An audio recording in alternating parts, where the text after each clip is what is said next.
précieuses à l'édification de la démocratie de leur pays. Ils sont si rares que Réussite a décidé de l'accueillir sur le plateau de Monsieur Cheikh Yérim Seck.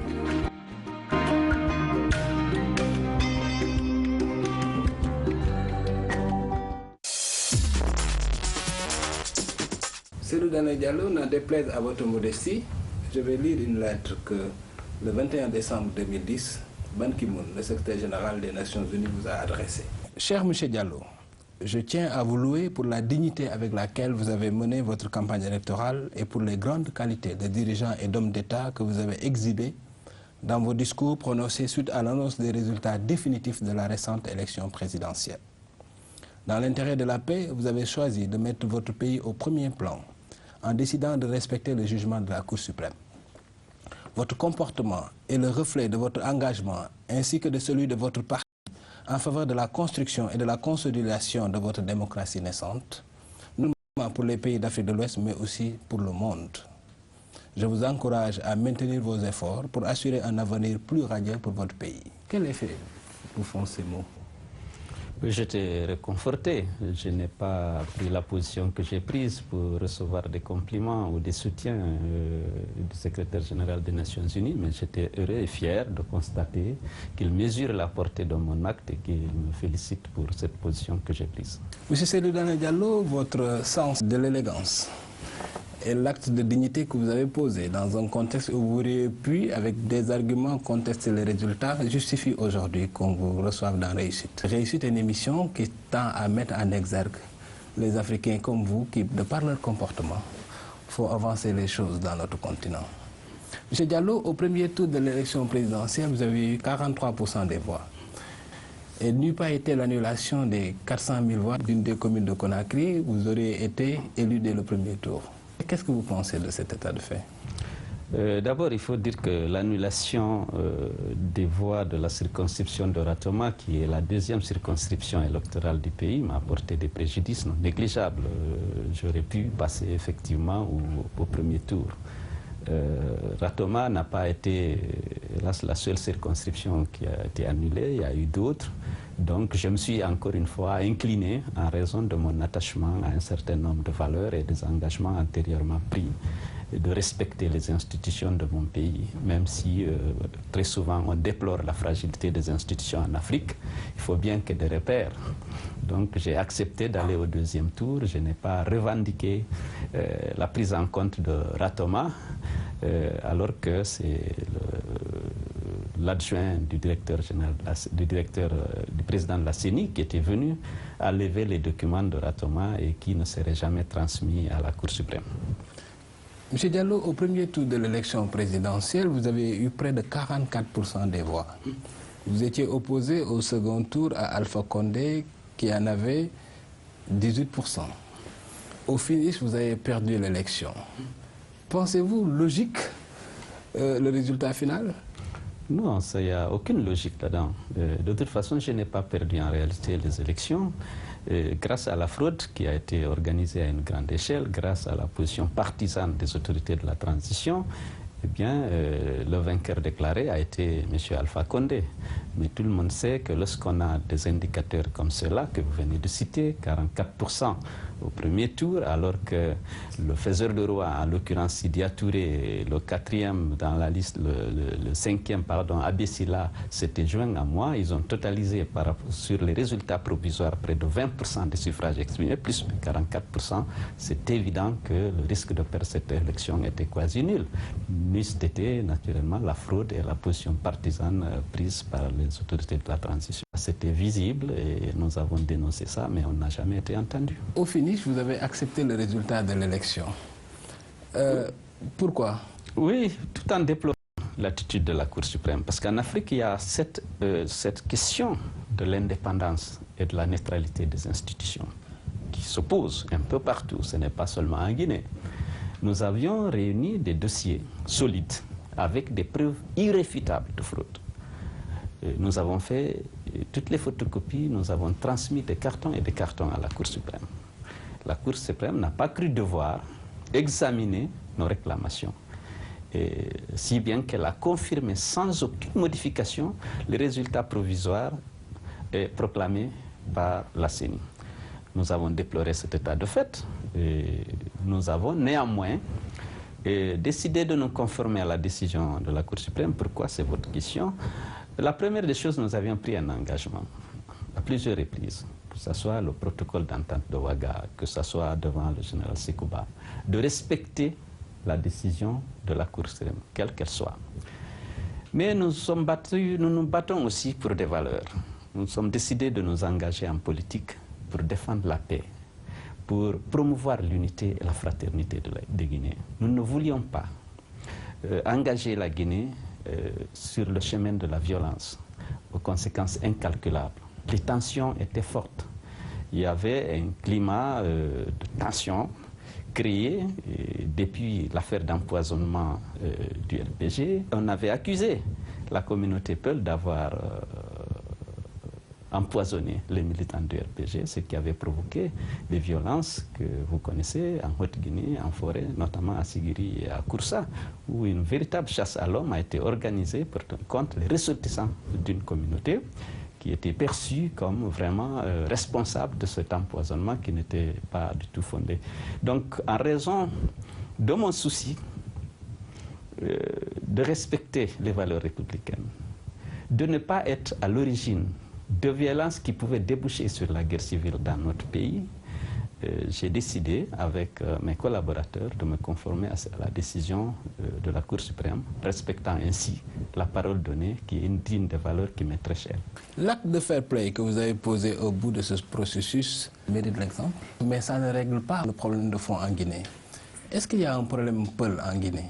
Écoutez, c'est un problème artificiellement créé. Prenons le cas de Sigiri, j'aime le rappeler, où lorsqu'on a instrumentalisé les militants du RPG, qui se sont organisés pour faire la chasse à l'homme contre la communauté Peul. Mais beaucoup de ressortissants Peul sont nés là. Depuis le début du siècle, leur père, leur grand-père sont nés là. C'est la première fois que quelqu'un, un citoyen guinéen, était chassé d'une préfecture à raison de son appartenance ethnique. Mais c'est des politiques. Sinon, à la base, je pense que les populations guinéennes vivent en harmonie. C'est l'élite politique et intellectuelle qui tribalise complètement le débat et qui essaie de mobiliser des gens sur une base ethnique. Je pense que moi, j'étais à Sigiri 3 semaines avant l'élection, j'ai fait l'objet d'un accueil très chaleureux. Le refus du préfet de mettre la sécurité à notre disposition, nous avons pris le risque de faire le tour de la ville avec des motards. On a soulevé la poussière, on a gêné la population. Nul ne nous a insultés, personne ne nous a jeté des pierres. On est allé faire notre meeting et on est rentré à Conakry. C'est 3 ou 4 semaines après que, lorsque les politiques ont voulu qu'il y ait ces violences ethniques, que les citoyens, les jeunes de Sigiri ont mené cette chasse à l'homme contre les ressortissants de la communauté. Au fond, il n'y a pas de problème. Peul s'entendent bien avec les populations, toutes les autres composantes de la communauté nationale, comme les Soussous. Mais la politisation, la tribalisation du débat politique conduit aujourd'hui à créer artificiellement ce problème. L'idée que les Peuls détiennent le pouvoir économique et qu'ils ne sauraient détenir le pouvoir politique, qu'est-ce que vous en pensez? Qu'est-ce que vous pensez de cette affirmation? Les Peuls, citoyens guinéens, les Malinké, les Soussous des citoyens guinéens. Nous avons proclamé le libéralisme économique comme politique. La compétition est ouverte, les gens travaillent, ils gagnent, on peut avoir une majorité de Malinké dans le diamant, on peut avoir une majorité de Peul commerce, import, export, mais ce n'est pas un problème. Chacun gagne ses revenus grâce à ses efforts, grâce à son génie, grâce à son travail. Et je pense qu'on doit protéger tous ceux qui ont travaillé et gagné quelque chose à l'intérieur de leur front. C'est ça, on ne peut pas chercher à savoir d'où vient ce commerçant prospère, de quelle ethnie, est-ce qu'il faut le soutenir, est-ce qu'il faut donner le pouvoir. Je pense qu'il faut faire respecter les principes de la démocratie. Il faut laisser les Guinéens choisir leurs dirigeants. Je crois qu'on s'est battu pour ça depuis des années en Guinée. Au stade de 28 ans, on était là pour ça. Il faut que les Guinéens choisissent, puisqu'il faut un Guinéen Un Guinéen est nécessairement ressortissant d'une communauté et d'une région. Mais s'il vous voulez le combattre parce qu'il est d'une telle ethnie, je préfère que les gens disent qu'il est incompétent, qu'il est dictateur. Moi, on m'a attribué des propos que je n'ai jamais tenus. On a dit que je suis candidat des Peuls. Je n'ai jamais tenu un discours comme ça. Et là, vous voyez, les Peuls disent que c'est leur tour. Personne n'a dit ça. Moi, j'ai une expérience, j'ai une vision pour la Guinée. Je voulais la mettre au service de mon pays. J'ai été candidat. Je souhaite que la critique soit à ma fin. Mais non, à mon ethnie, malheureusement, on a assisté à des campagnes, des vastes campagnes de diffamation, plutôt de l'ethnie que du candidat. À ce niveau du débat, on touche à une problématique particulièrement aiguë en Afrique, c'est celle de la formation des nations. Vous savez, on a hérité de nations disparates, arbitrairement séparées par les frontières coloniales. Comment relever aujourd'hui le défi dans un pays comme la Guinée de la construction d'une nation? Il faut un État de droit qui reconnaît le citoyen avec ses droits et ses devoirs. Que chaque citoyen soit traité en fonction de son comportement, en fonction de ses actes et non de ses origines ethniques. Et je pense que avec ça, chaque citoyen se sentira en sécurité dans cette communauté que constitue la nation.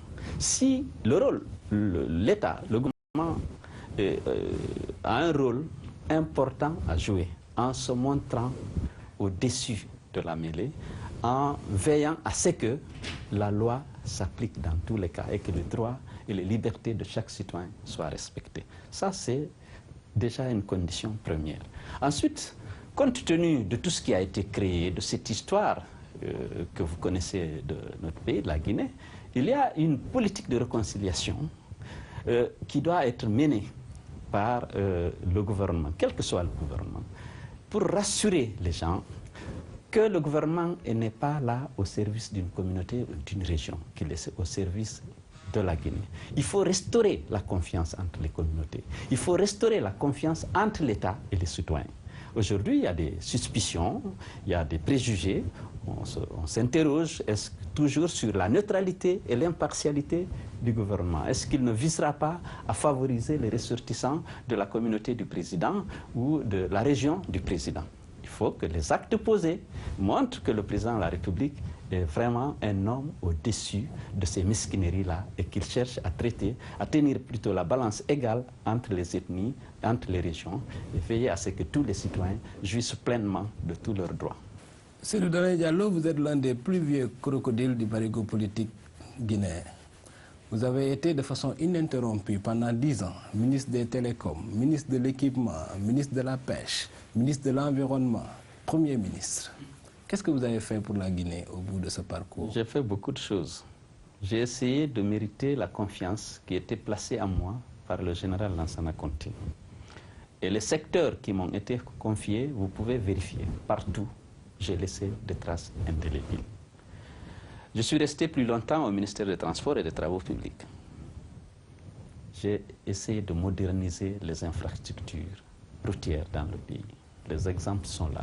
Grâce à la petite crédibilité que j'avais réussi à me faire par la qualité de la gestion que je faisais des projets, qui étaient financés tous de l'extérieur, j'avais des facilités pour mobiliser moi-même les financements des projets dont j'assurais la promotion. Vous regardez aujourd'hui la Guinée, vous regardez la route Kouroussa-Kankan et le pont sur le Niger à Irikiri. Un pont de 372 mètres. En lieu et place, il y avait un bac qui était très contraignant pour les usagers de la route. Vous avez la route Kankan-Kouremale, Kankan-Sigiri-Kouremale, avec les deux ponts, le pont sur le Niger à Djelibakor, un pont long de 500 mètres. Vous avez le pont sur le Niger, et le pont sur le Tenkiso à l'entrée de Sigiri, un pont de 250 mètres, plus le 217 km qui sépare Kankan de Kouremale de Friti. Et aujourd'hui, une route bitumée. Pour quitter Sigiri, aller à Bamako, vous faites aujourd'hui 2h30. Pour venir à Kankan, vous faites 1h30. Vous avez l'autoroute actuellement de Conakry, qui n'est pas tout à fait achevée. J'ai assuré sa promotion, j'ai mobilisé le cimentement à hauteur de 80 millions de dollars. Et tous ces marchés ont été appuyés dans le respect rigoureux des règles et des procédures des bailleurs de fonds et du code des marchés. Tout ça, c'est sur appel d'offres. Des offres qui ont été traitées sous ma vigilance par la commission interministérielle des marchés. Et à chaque fois qu'on a attribué le marché, on a veillé à ce que ça soit le mieux disant. Et les bailleurs de fonds en étaient satisfaits.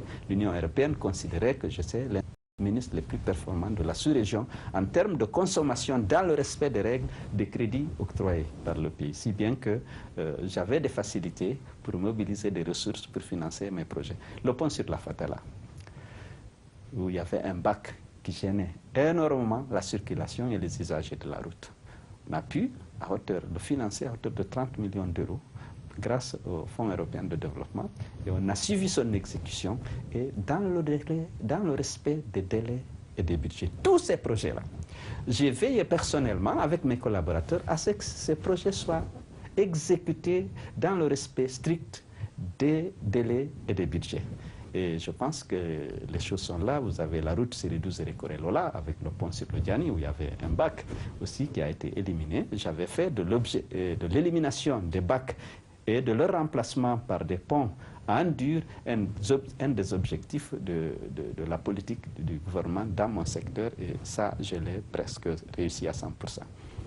Après avoir été dans le gouvernement pendant une décennie de façon ininterrompue, les choses sont brutalement gâtées entre Lansana Conté et vous lorsque vous êtes devenu Premier ministre, à la faveur d'un certain nombre d'accrochages entre vous-même et l'entourage politico-affairiste du président. Ouais. Qu'est-ce qui s'est passé? Vous avez dit avec l'entourage politico-affairiste, il y avait deux problèmes. Le président était malade. C'est comme si la succession était ouverte. Il y avait des ambitions. La position de Premier ministre est considérée comme stratégique.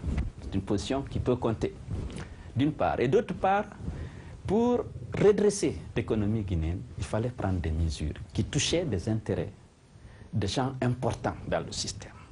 Et lorsque le président m'a fait confiance en me nommant Premier ministre, j'ai évalué la situation qui prévalait. Et puis, j'ai formulé un programme de stabilisation que j'ai vendu aux partenaires de la Guinée. Ils ont accepté de le soutenir. Mais c'est supposé l'élimination des exonérations ad hoc, il y a beaucoup qui en bénéficiaient. Suppression des marchés gré à gré, la suppression des dépenses extra-budgétaires et puis le recouvrement des fonds dus par des privés à l'État.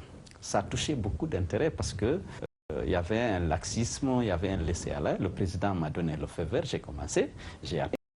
Et j'ai eu beaucoup d'adversités, vous le savez, sans avoir toujours eu le gouvernement, puisque la formation de mon gouvernement en tant que Premier ministre a pris tellement de temps, en raison d'abord de la maladie du chef d'État et puis des pressions qu'il subissait. Et vous vous souviendrez que lorsque j'ai eu mon gouvernement, le 4 avril, le 5, j'ai été limogé, et puis le gouvernement, le décret a été annulé.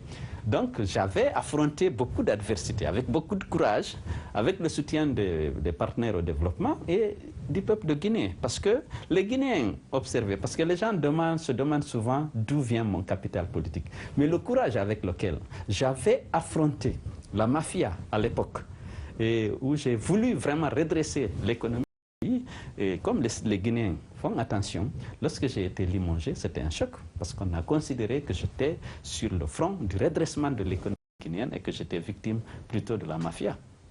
Quel est votre rapport à l'argent public et quel conseil donneriez-vous aux fonctionnaires de l'Afrique qui souvent sont perçus comme étant des parasites qui vampirisent les ressources publiques pour leur confort personnel? Voilà. D'abord, de la transparence, de la rigueur. Pour moi, je vous dis que j'ai un certain nombre de valeurs auxquelles je suis très attaché.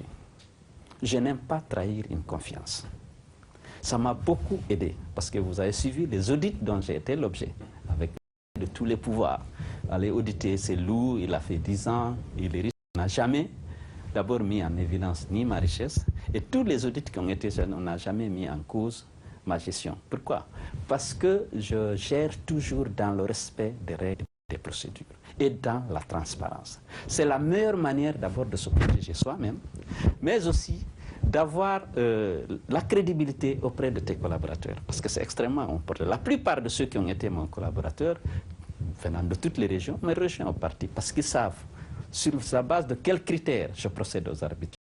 Comment je prends les décisions? C'est dans la transparence. J'étais le ministre qui ne décide pas seul. J'ai dit, retrouvons-nous. J'aime les débats, les discussions. Qu'est-ce qu'on fait? Qu'est-ce que la procédure dit? Respectons la procédure et les règles.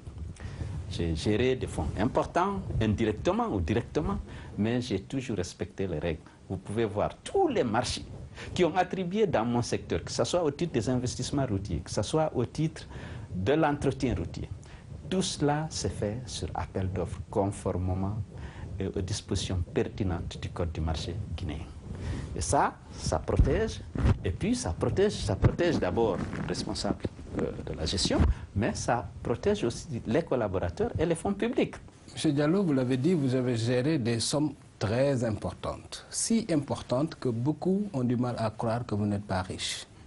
D'autant que vous avez mené une campagne électorale avec un grand effet de publicité, etc. D'où vient l'argent avec lequel vous avez fait votre campagne électorale? Oui, d'abord, la gestion par un ministère technique de fonds importants, il faut relativiser ça. J'étais ministère d'un département technique. L'ensemble des projets dont j'ai assuré la promotion et l'exécution étaient financés par les partenaires au développement de la Guinée. Le Fonds européen de développement, l'Agence française de développement, les fonds arabes et islamiques, Banque islamique et tout ça. Lorsque je me suis lancé en politique, j'ai reçu beaucoup de soutien de militants, et on le dit, tout le monde le sait, beaucoup m'ont soutenu. Les gens voient toujours les grands commerçants, mais il y a les petits, les moyens qui m'ont apporté vraiment leur soutien parce qu'ils croyaient en moi, ils croyaient en ma capacité de changer la Guinée. Et si j'ai eu 44% au premier tour, il y a certes la masse, mais il y a aussi des opérateurs économiques qui sont dedans, des gens qui ont des moyens, qui m'ont soutenu. Le parti, les gens ont cotisé. Vous voyez par exemple les fédérations à l'étranger, ici, il y en a beaucoup qui apportent de l'argent au parti à l'occasion des campagnes, des échéances électorales. Les militants sont déterminés. Tout le monde connaît la détermination des militants de l'UFDG. Il ne s'agit pas simplement de remplir la rue pour accueillir le président ou pour faire une manifestation. Lorsqu'il y a des besoins de campagne, les gens se cotisent et mettent l'argent aussi à la disposition du président à qui ils ont confiance. Seydou Dalein Diallo, vous êtes originaire de Dalein, un bourg qui s'enfonce dans le ventre de la Guinée. Vous êtes d'une famille princière, vous descendez de Alpha Molabé. Et vous êtes, par la force de l'élitisme républicain, au cœur du système d'État guinéen depuis plusieurs années. Pouvez-vous dire aux jeunes Guinéens qu'il y a des raisons d'espérer, qu'on peut venir de n'importe où et réussir? Oui, bien sûr. Je pense que la démocratie, si on s'y attache, c'est parce qu'elle permet justement au peuple de s'exprimer, de faire aussi, d'organiser des élections et donc de choisir des dirigeants. Je pense que n'importe qui, venant de n'importe où, dès lors que les citoyens guinéens, il a le droit de se présenter à une élection. Maintenant, s'il est connu des Guinéens, il a la confiance des Guinéens, ceux qui lui font confiance le soutiennent et l'aident à être mieux connu par ceux qui ne le connaissent pas. Dans mon cas, ce n'était pas très difficile, vous l'avez dit, j'ai été pendant une dizaine d'années ministre et puis Premier ministre, les Guinéens me connaissent. Je pense qu'ils m'ont accordé dans leur grande majorité leur suffrage, puisque j'aurais pu passer dès le premier tour. Mais même si on reprend simplement les résultats officiels, sur 24 candidats, moi j'ai totalisé 44% des suffrages exprimés, ce n'était pas mince quand même. Il faut se réjouir de cette confiance que les Guinéens m'ont accordée au-delà de ce qu'on dit souvent, c'est-à-dire au-delà des frontières de ma région naturelle.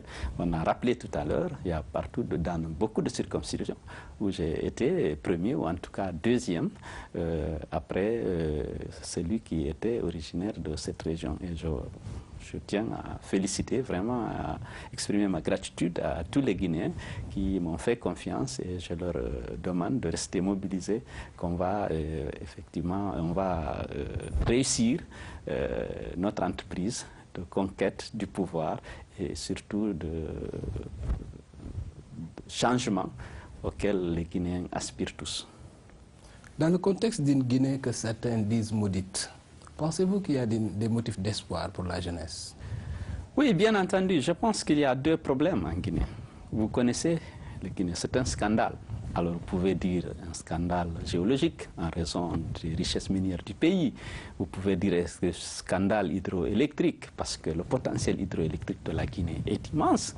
Aujourd'hui, nous avons des crises d'électricité partout dans la sous-région, alors que la Guinée aurait pu, s'il y avait eu de bonnes politiques, s'il y avait une bonne gouvernance, la Guinée aurait pu construire ses barrages et donner l'électricité, par exemple, aux pays comme le Sénégal, le Mali, la Guinée-Bissau et la Gambie. Le potentiel est là.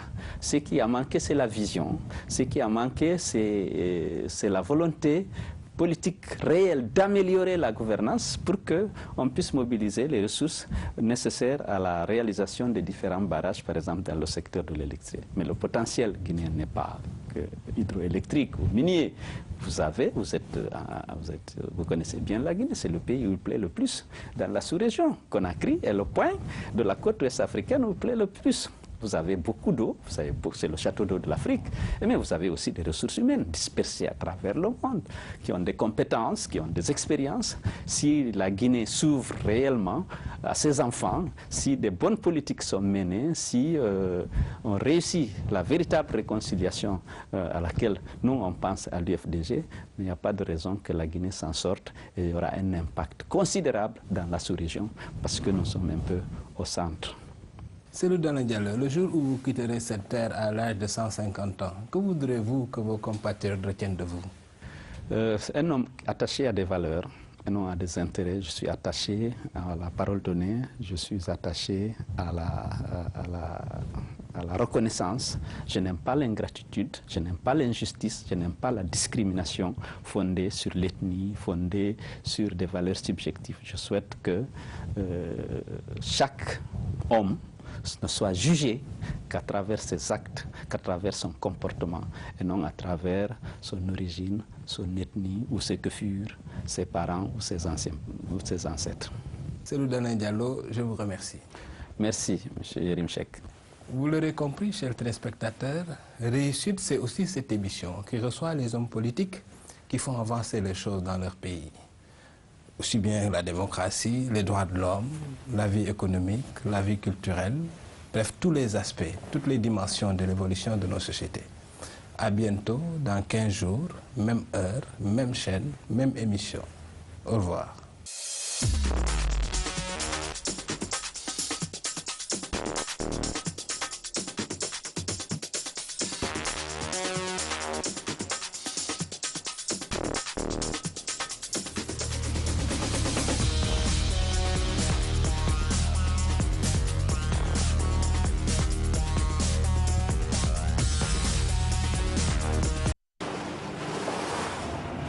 Un bâtiment de la Marine nationale en patrouille de surveillance. Nous sommes dans les eaux territoriales de la Guyane française.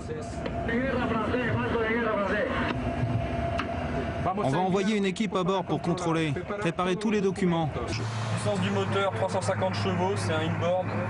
Sous ces latitudes, on appelle une tapouille, ce genre de petite embarcation en bois. Il y a des appâts et il n'y a que du Vivano. Tiens, regarde bien de mon côté. Il n'y a que ça. Le capitaine vénézuélien est en règle, il possède une licence. Oui, il y a beaucoup de bateaux. Nous, on les appelle des pirates. Moi, ça me plaît pas. Parce que moi, j'ai une licence. Et c'est comme s'ils nous volaient notre poisson. C'est bien ces contrôles, ça permet de surveiller la zone pour voir si tout le monde est en règle.